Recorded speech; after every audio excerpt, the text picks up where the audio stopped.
মায়ের চোখের জল মুছে দিতে মাত্র ১৮ মাসে পবিত্র কুরআন হেফজ সম্পন্ন করেছিলেন পাকিস্তানি স্টার স্পিনার আবরার। মায়ের ইচ্ছে ছিল সন্তানদের মধ্যে অন্তত একজন হবে পবিত্র কুরআনে হাফেজ। ৫ ভাই বোনের মধ্যে সবার ছোট্ট আবরার আহমেদি নিয়েছিলেন মায়ের স্বপ্ন পূরণের দায়িত্ব।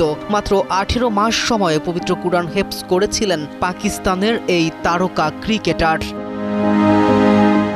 ক্রিকেট মাঠে আজ যাকে রহস্যময় স্পিনার হিসেবে চেনে বিশ্ব, বাস্তবে তিনি অনন্য, অসাধারণ, ভীষণ পারিবারিক এবং মায়ের বাধ্য এক ছেলে। পাকিস্তানি ক্রিকেটার আবরার আহমেদ ছোটবেলা থেকেই ছিলেন ক্রিকেট প্রেমী, কিন্তু মায়ের ইচ্ছে ছিল সন্তানদের মধ্যে অন্তত একজন যেন পবিত্র কুরআনে হাফেজ হন। বড় ভাই হিফজ সম্পূর্ণ করতে না পারায় মায়ের চোখের জল দেখে ছোট্ট আবরার প্রতিজ্ঞা করেন তিনি পূরণ করবেন সেই স্বপ্ন।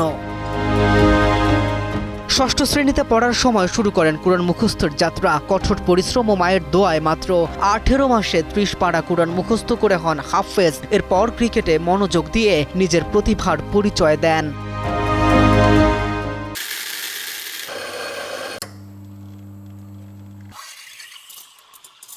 গুরুতর মেরুদণ্ডের ইনজুরি তাকে থামিয়ে দিতে পারেনি। ফিরে এসে অভিষেক টেস্টেই ইংল্যান্ডের বিপক্ষে ১১ উইকেট নিয়ে গড়েন ইতিহাস। আঙুলের জাদুতে গুগলি, ক্যারাম বল আর রহস্যময় স্পিনে ব্যাটসম্যানদের বোকা বানানো আবরার আজ পাকিস্তান ক্রিকেটের অন্যতম বড় ভরসার জায়গা। K M Rafin, news 24।